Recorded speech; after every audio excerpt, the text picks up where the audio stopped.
Grace stands in the harmattan dust, her thin wrapper doing nothing against the dry wind that cuts like broken glass. Her breath comes in small, visible clouds, the cold that Lagos only knows once a year, when the desert reaches down and steals every bit of warmth from the night. She knocks again. Softly, because she still believes in not disturbing the neighbors. Still believes that Daniel will remember who she is. Through the window, she can see him, silhouette backlit by the kerosene lamp she bought last week. He's not alone. His mother's distinctive headwrap bobs in animated conversation, his sister's laughter carries through the thin walls. They're eating the suyo Grace bought this morning with money meant for her bus fare, celebrating something she's not invited to understand. Grace knocks louder. Her knuckles are raw. Daniel, please. It's cold. The silhouettes freeze. Conversation stops. Then, deliberate and final, she watches her husband's shadow move to the door, not to open it, but to slide the bolt. The metallic click echoes in the dusty courtyard like a judgment. Inside, the laughter resumes. Louder now. Performed. Grace's hand drops from the door. In her other hand, folded small in her pocket where it's been all evening, is a thin slip of paper with 6 numbers printed on it. She bought it at Mama Ngozi's shop with the last 200 naira she had, a foolish indulgence, the kind of hope that poverty makes you ashamed of. She doesn't know yet that those 6 numbers will change everything. Doesn't know that the warmth she's been denied tonight will seem insignificant compared to the fortune she's about to gain. All she knows right now is that her husband, the man she worked double shifts for, the man whose family she fed when they showed up unannounced, the man she still calls my Daniel in her prayers, just chose his mother's gossip over her shivering body. The harmattan wind picks up. Grace wraps her arms around herself and turns away from the only home she's known for 5 years. She doesn't look back at the warm light in the window. Behind her, Daniel's mother is saying something about teaching her respect, and Daniel is agreeing, and his sisters are already planning how to split Grace's market stall inventory between them once she's finally gone. None of them know that by morning, Grace will be worth more than their entire compound, their entire street, their entire world of small cruelties and smaller ambitions. But that comes later. Right now, Grace is just cold. She walks until her feet find the bench near the transformer, the one where she and Daniel used to sit when they were still discovering each other, when poverty felt like an adventure they'd conquer together. Back then, the leaky roof was romantic. Rain dripping into buckets while they huddled under one blanket, laughing about how they'd fix everything when money comes. Daniel would kiss her forehead and promise that her sacrifices weren't forever, that he saw her, that he loved her more than his pride. That was 3 years ago. Before his mother moved into the room next door. Before his sister started visiting every weekend and never leaving. Before Grace became the woman who worked 2 shifts at the market while Daniel's family ate her food and called her efforts small. The leaky roof is still there. Grace still puts out buckets when it rains. But Daniel stopped noticing when she emptied them. She pulls her wrapper tighter, watching the compound from the shadows. The lamp is still burning in their window. She can hear his mother's voice carrying across the courtyard, something about a wife who forgets her place will be reminded by the cold. Grace closes her eyes.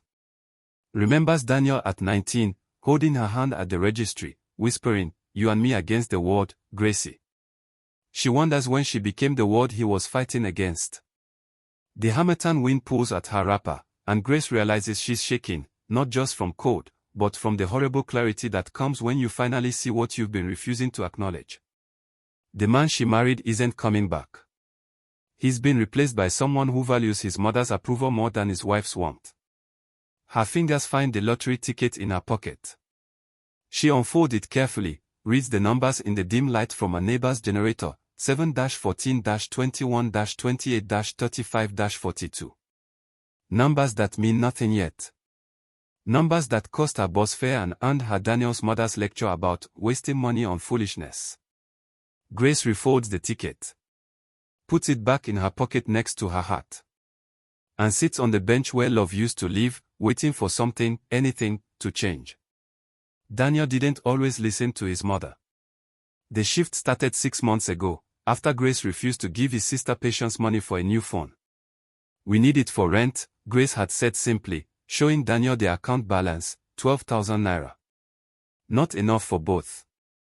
Patients went crying to their mother.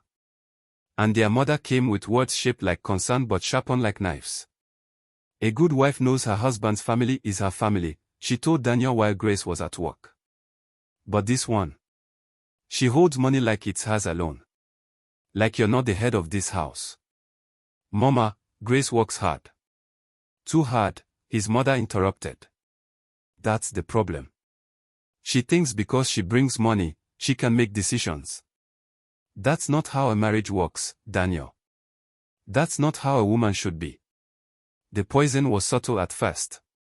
Questions disguised as care, why does she work so late? Who is she really seeing? Observations disguised as wisdom, my son, a woman who respects her husband comes home to cook, not with store-bought food. His sisters joined the chorus. Every visit brought new complaints. Grace didn't greet them properly, didn't serve them fast, didn't ask their opinion before buying new curtains for her own house. And Daniel, tired from searching for work that never materialized, worn down by feeling like less than a man in his own home, started believing them. Tonight, when his mother suggested locking Grace out, to teach her respect, Daniel had hesitated for only a moment. His sister Patience had sealed it, if you don't show her who's head of this house, she'll leave you anyway. At least this way, you choose. So he chose. Slid the boat. Ignored his wife's voice calling his name in the code. Now he sits at the table, his mother praising him for finally acting like a man, his sisters planning what they'll do with Grace's market store once she learns her lesson and apologizes properly. Daniel drinks his beer. Laughs when they laugh. Ignores the small voice in his head that sounds like the boy who promised Grace the world. Outside, the harmattan wind howls. Inside, Daniel tells himself he made the right choice. He's already starting to forget what warmth feels like. The day had started with hope, the way most disasters do. Grace woke at 4 a.m. to prepare for market, moving quietly so Daniel could sleep. She left money for his breakfast on the table, 500 naira, more than she could afford, but she still believed in taking care of him. The market was brutal. December in Lagos means everyone's buying, but competition is fierce. Grace sold well, fabric, shoes, the small electronics she buys wholesale and resells with razor-thin margins. By 3 p.m., she'd made 8,000 naira profit. Good money. Rent money. Then Patience called. Grace, I'm at the hospital with Mama. She's sick. We need 5,000 naira for the bill. Grace closed her eyes, calculated quickly. If she gave 5,000, they'd be short for rent. But this was Daniel's mother. Family. I'm coming, she said. At the hospital, she found Patience sitting healthy in the waiting room, scrolling her phone. No mother. No emergency. Oh, Mama went home already, Patience said casually.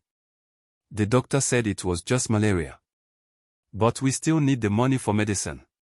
Grace paid.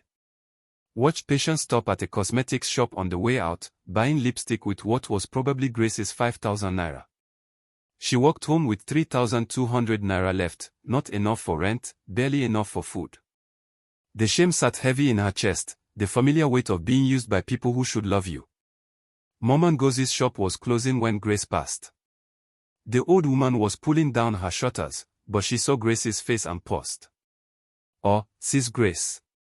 You look like you need something sweet. I have cold Coke. No, Mama. I am fine. Grace started to walk past, then stopped. Turned back. You still have lottery tickets. Mama Ngozi smiled, understanding something Grace hadn't said. Last one. Christmas special lottery. Winner announced tomorrow morning. 200 naira. It was foolish. Irresponsible.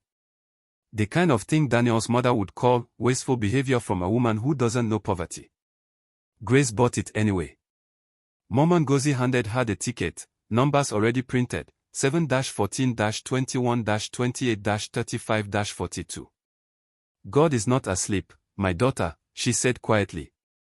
Sometimes hope is the most practical thing we can buy. Grace folded the ticket carefully. Put it in her pocket. Walked home to the husband who would lock her out 3 hours later, carrying nothing but 3,000 naira and a slip of paper that would change everything. The compound is quiet when she finally stands from the bench. Grace's legs are stiff from cold and sitting too long. She approaches the door one more time, not to knock, but to listen. Inside, the voices have softened. She hears Daniel's sister saying goodnight, hears his mother's final instructions, don't let her back in until she begs properly. On her knees, Daniel. That's how a wife apologizes. Grace's hand hovers near the door, then drops. She won't beg. Won't give them the satisfaction of seeing her broken. She turns to leave, and that's when the gate squeaks. A woman enters the compound, older, maybe 60, wrapped in layers against the cold. She's carrying a basket of oranges, probably coming from late-night market. She sees Grace standing in the courtyard, sees the locked door, sees everything she needs to understand. Sister, the woman says softly. You're locked out. Grace tries to smile. It's a misunderstanding. I am fine. You're shaking. The woman moves closer, studies Grace's face in the dim light. And you have nowhere to go. It's not a question. Grace's silence is answer enough. The woman makes a decision. My name is Sister Mercy. I live 3 compounds down. You stay with me tonight. I couldn't. You will freeze to death out here, and I'll be the woman who walked past and did nothing. Sister Mercy's voice is gentle but firm. I know what it's like to be locked out of your own home, sister. I know exactly what it's like. There's a story in those words, a history Grace doesn't have energy to unpack. She just nods, follows Sister Mercy through the gate, away from the compound where her husband is probably already asleep, comfortable in his choice. They walk in silence through the dusty streets, past closed shops and sleeping dogs and the occasional night guard warming his hands over a fire. Sister Mercy's room is small but clean, one bed, a radio, a hot plate, and pictures of children who've probably grown and moved away. Sit, Sister Mercy commands, already heating water for tea. Then you tell me if you want to. Or you won't. Either way, you're safe here. Grace sits. Accepts the tea when it comes, too sweet, perfect. And slowly, in that small room with a stranger who saw her and stopped, Grace begins to cry. Not loud. Not dramatic. Just the quiet tears of a woman who's been holding everything together for so long that she forgot what it felt like to fall apart. Sister Mercy doesn't try to fix it. Just sits beside her, one hand on Grace's shoulder, letting her break in a place where breaking is allowed. Outside, the harmattan wind rattles the window. Inside, Grace is finally, impossibly, warm. Morning comes too fast and too slow. Grace wakes disoriented, forgetting for one merciful moment where she is and why. Then memory returns, the locked door, the laughter, the cold.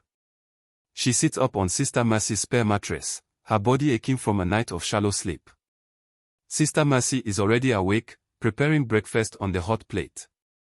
Bread and eggs, more than Grace expected, more than she deserves from a stranger. You slept terrible, Sister Mercy observes without turning around. I heard you crying even in your sleep. I'm sorry.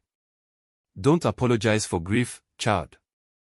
Apologize for joy if you must, but never for grief. She plates the food, hands Grace a portion. Eat. Then we listen to the radio. The Christmas lottery announcement is this morning. Grace's hand goes instinctively to her pocket, but she's wearing Sister Mercy's spare wrapper, and her clothes from yesterday are folded in the corner. The lottery ticket is still in the pocket of her dress. She retrieves it while Sister Mercy sets up the radio, unfolding the thin paper with fingers that suddenly feel clumsy. The numbers stare back at her, 7-14-21-28-35-42. You bought a ticket. Sister Mercy asks, something careful in her voice. With my last 200 naira. Foolish, I know. Not foolish, Sister Mercy interrupts. My husband used to say that too. Called me foolish for hoping, for praying, for believing things could be different. She turns the radio dial, searching for the station. 20 years ago, he locked me out too. Same kind of night, same kind of cold. His mother told him I was too independent, too educated, too much. Grace stares at her. What happened? I left. No lottery ticket to save me, just my 2 feet and whatever dignity I had left. Built a life selling oranges, raised my children alone. He died 5 years ago, liver failure from drinking, from bitterness, from living with the kind of women who teach their sons to be cruel. Sister Mercy finally finds the station. Christmas music plays, too cheerful for the moment. I don't regret leaving. I regret staying as long as I did. The words hang in the air between them, heavy with meaning. Grace looks at her lottery ticket, at this woman who saved her from the cold, at the radio starting to crackle with the morning announcement. Maybe you've been where Grace is now, sitting in borrowed clothes, holding a slip of paper that represents either hope or delusion, wondering if living means giving up or finally choosing yourself. If you're hearing this story and recognizing yourself in it, maybe that's not an accident. Maybe some stories find us exactly when we need them most. The radio host voice cuts through the music. Good morning, Lagos. Ready to change someone's life? Let's announce our Christmas special lottery winner. Grace's hands start shaking.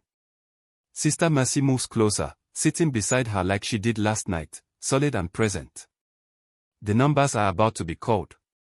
And somewhere, 3 compounds away, Daniel is waking up in a warm bed, not yet knowing that his cruelty just cost him everything. While Grace was breaking down in Sister Mercy's room, Daniel was celebrating. His mother opened a bottle of palm wine she'd been saving, declaring the night a victory. This is what a man looks like, she announced, pouring drinks for her daughters. Not a boy who lets his wife question him. A man who knows his worth. Patience raised a glass. To Daniel, finally free from that girl's control. They drank. Laughed. Told stories about Grace's disrespect, how she once asked them to remove their shoes before entering, keeping the floor clean was apparently an insult, how she bought new clothes without asking their opinion first, financial independence was apparently rebellion, how she worked late, dedication was apparently suspicious. Daniel drank more than he should, let their words drown out the small voice in his head that sounded like his father, the man who died telling Daniel that Grace is good. Don't let anyone convince you otherwise. She'll come crawling back by morning, his sister said confidently. Begging to be let in.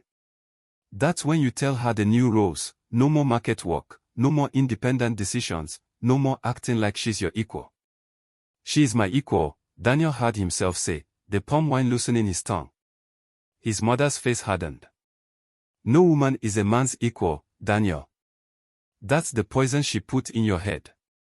That's why you've been suffering, because you treated her like a partner instead of teaching her to submit. Daniel wanted to argue. Wanted to defend the woman who'd worked double shifts to keep them fed while he searched for jobs that never materialized. Wanted to mention that the kerosene lamp lighting this conversation was bought with Grace's money, that the suya they were eating came from Grace's purse, that everything comfortable in this room existed because of her labor. But his mother was looking at him with approval for the first time in months, and his sisters were calling him the man of the house, and the palm wine made it easy to forget that respect built on someone else's humiliation isn't respect at all. To new beginnings, his mother toasted. Tomorrow, when she returns, you'll show her what a real marriage looks like. They drank until midnight, until Daniel was too drunk to notice the cold seeping through the walls, too numb to hear the harmattan wind howling like a warning. He fell asleep on the floor, his mother and sisters in the bedroom, all of them dreaming of the reformed wife who would return humbled and obedient. None of them dreaming that Grace was 3 compounds away, warm and safe and holding a ticket worth more than their combined net worth times 1,000. None of them knowing that by morning, the balance of power wouldn't just shift, it would detonate. Daniel's last thought before sleep was that he'd finally taken control of his house. His first thought the next morning would be very, very different. The radio host voice is too cheerful for what it's about to do. Good morning, good morning, good morning, Lagos. It's Christmas morning, and someone's life is about to change forever. Are you ready? Grace isn't ready.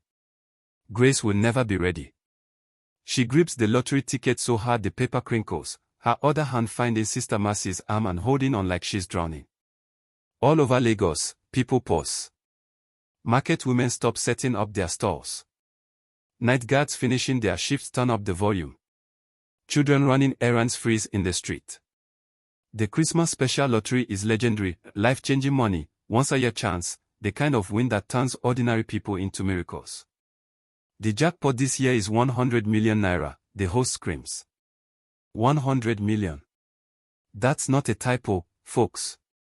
Somebody is about to become a multimillionaire. Sister Mercy squeezes Grace's hand. Breathe, child. Grace can't breathe. Can only stare at her ticket, 7-14-21-28-35-42. Here we go, the host says, drawing it out. First number, 7. Grace's vision blurs. 7. The ticket says 7. Second number, 14. Sister Mercy gasps. Grace can't make a sound. Third number, 21. The room tilts. 3 numbers. 3 impossible matches. Fourth number, 28. Grace starts shaking. Not possible. This isn't possible. Fifth number, 35. Sister Mercy is reading over her shoulder now, comparing the radio to the ticket, her hand starting to shake too. Grace, she whispers. Grace, look at. Final number, the host voice drops, building tension. The number that will change someone's life, 42. Silence. Perfect, terrible silence. Then, we have a winner.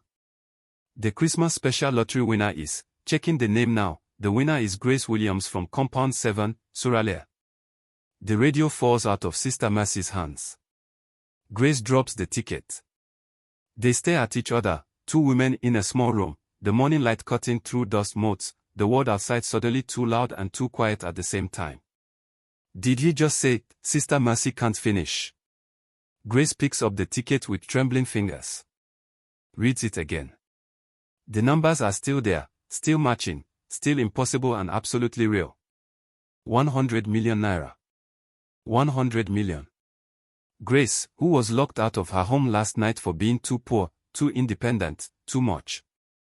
Grace, who bought this ticket with money her husband's family called wasteful. Grace, who shivered in the Harmattan cold while they laughed inside. Grace just won 100 million naira. Outside, the neighborhood erupts. Screaming, shouting, people running toward Compound 7 where Grace used to live, where Daniel is probably still sleeping off his palm wine victory. Inside Sister Mercy's room, Grace falls to her knees. Not in celebration. In prayer. Thank you, she whispers, tears streaming down her face. Thank you, thank you, thank you. Sister Mercy kneels beside her, crying too, holding this woman she rescued from the cold who was actually holding a fortune in her pocket the entire time. The radio continues, Grace Williams, if you're listening, please come to our office to claim your prize. We have security waiting, legal team ready, and Sister Mercy turns it off. Sits in the sudden quiet with Grace, letting her process, letting her break and heal and realize what just happened. After a long moment, Grace whispers, he locked me out. Yes, he did. They were celebrating. His mother said I needed to learn my place. Yes, she did. And now? And now you're free, Sister Mercy finishes. Free to choose. Free to stay or go. Free to forgive or walk away. Free. Grace looks at the ticket in her hand, the thin slip of paper that cost her everything she had left and gave her everything she never dared to dream. Outside, she can hear her name being shouted. The neighborhood knows. Soon, Daniel will know. Soon, the man who locked her out in the cold will realize exactly what he locked out. But that comes next. Right now, Grace just sits in Sister Mercy's room, holding 100 million reasons to never go back. Daniel wakes to chaos. Someone's pounding on the door, no, multiple people pounding, shouting, screaming something he can't understand through the haze of his hangover. His mother is already up, opening the door to a crowd of neighbors pushing inside, all talking at once. Where's Grace? Is she here? Daniel, where is your wife? Did you know? Did she tell you? Daniel sits up, head spinning. What are you? The lottery, his neighbor Uncle Felix shouts, waving his phone. Your wife won the Christmas lottery. 100 million naira. They just announced it on the radio. The room goes silent except for the ringing in Daniel's ears. What? His voice comes out strangled. Grace Williams, Compound 7, Surrelia, they called her name. 100 million. Where is she? Daniel's mother pushes through the crowd. That's impossible. There must be a mistake. No mistake. Another neighbor thrust a phone in their faces, showing the lottery website, the official announcement, Grace's name in bold letters. She won. Where is she? Daniel stands on shaking legs, looks around the room at the faces staring at him, waiting for an answer. His sisters have gone pale. His mother's mouth is opening and closing like a fish. She's. Daniel swallows. She's not here. Not here. Uncle Felix stares at him. Daniel, your wife just won 100 million naira and she's not here. Where? I locked her out, Daniel hears himself say. Last night. We had a disagreement. She left. The crowd erupts again. People shouting over each other, asking why, asking where, asking how he could be so foolish. His mother tries to salvage it. It was just a small domestic issue.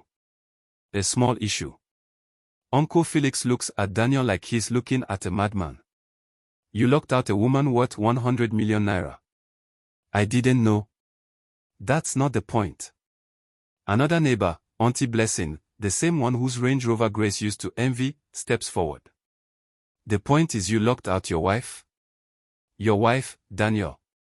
In the cold. What kind of man? She'll come back, his sister Patience interrupts, voice shrill. She's his wife. She has to come back. The money is family money, it belongs to. The crowd turns on her. Family. Where was the family when she was working double shifts? Where was the family when she was buying food for all of you? Daniel's mother tries again, we need to find her. Bring her home. This is a family blessing. Blessing. Sister Mercy's voice cuts through the chaos like a knife. Everyone turns. She's standing in the doorway, Grace beside her. Grace, wearing Sister Mercy's clothes, looking exhausted and powerful and utterly transformed. The crowd parts like water. Daniel stares at his wife, this woman he locked out last night, this woman he let his mother humiliate, this woman who is now worth more than everyone in this compound combined. Grace, he whispers. She looks at him. Just looks. No anger, no tears, no emotion at all. Just the quiet gaze of someone seeing a stranger. Hello, Daniel, Grace says softly. I heard you were looking for me. Daniel drops to his knees so fast it's almost comic. Grace, I'm sorry. I'm so sorry. Last night was a mistake. A mistake, Grace repeats, her voice eerily calm. That's what we are calling it. His mother rushes forward, suddenly warm, suddenly maternal. Grace, my daughter, praise God. This is a family blessing. We must thank God together. Together, Grace echoes. Like we were together last night. The crowd has grown. Half the compound is here now, pressed into the small courtyard, watching this unfold like a movie. Phones are out, recording. This will be on WhatsApp in minutes, viral by afternoon. Patience tries next, tears streaming down her face. Sister Grace, we were wrong. We were so wrong. Please forgive us. We are family. You asked me for 5,000 naira yesterday, Grace says quietly. For your mother's hospital bill. Remember? I gave it to you. Then I saw you buying lipstick at the mall. Patience's face crumbles. The crowd murmurs. Grace, please, Daniel is still on his knees, reaching for her. I love you. I've always loved you. Last night I was drunk, I was confused, my mother. Don't blame me, his mother snaps, then catches herself, switches back to pleading. Grace, you know how families are. Small disagreements happen. But this money, this blessing, it came while you were married, so it belongs to both of you. That's the law. Actually, Sister Mercy interrupts, that's not quite how it works. Lottery winnings belong to the person named on the ticket. And Grace's name is the only one on that ticket. Daniel's mother's mask slips completely. She was using family money to buy that ticket. Money my son earned. What money? Grace's voice rises for the first time. What money did Daniel earn? Show me. Show everyone here what Daniel contributed to this household in the last 6 months. Silence. Ugly, exposing silence. Grace, Daniel's voice breaks. I'm your husband. For better or worse. You promised. I did promise, Grace agrees. I promised to love you, honor you, stay with you through everything. And I kept that promise, Daniel. Through months of unemployment, through your family treating me like a servant, through working myself sick while you drank with your friends. I kept every promise. She steps closer.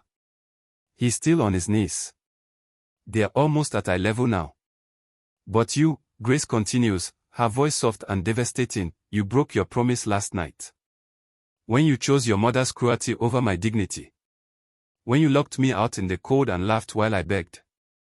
You broke us, Daniel. Not the money. You. The silence in the courtyard is absolute. Even the children have stopped making noise. Daniel is crying now, real tears, maybe the first honest emotion he's shown in months. Please, Grace. Please. I'll change. I'll be better. Just don't leave me. Don't take the money on. The money was never yours, Grace says simply. And neither was I. I'm not a possession you can lock away or let back in based on your mother's mood. I'm a person. And I deserve better than this. She turns to Sister Mercy. Can we go? Sister Mercy nods, already moving toward the gate. Wait. Daniel scrambles to his feet. Where are you going? Grace, you can't just leave. Grace pauses at the gate, looks back one last time at the compound that was supposed to be her home, at the man who was supposed to be her partner, at the family that was supposed to love her. Watch me, she says. And walks out. The crowd erupts again, but Grace doesn't hear it. She and Sister Mercy are already moving down the street, toward the lottery office, toward lawyers and security and a life that's completely, terrifyingly, beautifully hers. Behind them, Daniel collapses onto the ground, his mother still trying to justify, his sisters already calculating how to get a piece of money they'll never touch. Ahead of them, Lagos stretches bright and chaotic and full of possibility. Grace doesn't look back. Not even once. 6 months later. Grace stands in front of a building that didn't exist last year. The sign above the door reads, Sister Mercy House, Shelter for Women in Crisis. It's small but solid. 20 beds, a kitchen, a common room with couches Grace picked herself. Solar panels on the roof because electricity in Lagos is unreliable, but safety shouldn't be. A high fence with security because women escaping violence need more than good intentions, they need walls. Sister Mercy walks out, wiping her hands on her apron. The new residents are settling in. 3 women tonight, one locked out by her husband, one running from her in-laws, one who just needed a safe place to think. Grace nods. She funds it all, the building, the staff, the food, the legal aid, the job training program. Her 100 million has been invested wisely, some in property, some in businesses, most in making sure no woman has to shiver in the Harmattan cold while deciding if she's worth saving. Her phone buzzes. Another message from Daniel. She deletes it without reading, same as she's done with the previous 847 messages. He's been persistent, apologies, threats, legal attempts that went nowhere because the money is legally, absolutely hers. His mother tried to get the church involved. His sisters tried to shame her on social media. Grace blocked them all. Used the energy she would have spent being angry to build something useful instead. Your lawyer called, Sister Mercy says. The divorce papers are ready to sign. Good. Grace feels nothing. Not triumph, not sadness, just the quiet relief of a chapter closing. I'll go tomorrow. They stand together, watching the sun set over Lagos, two women who understand that sometimes being saved means saving yourself. Grace's hair is growing back differently now, shorter, natural, hers.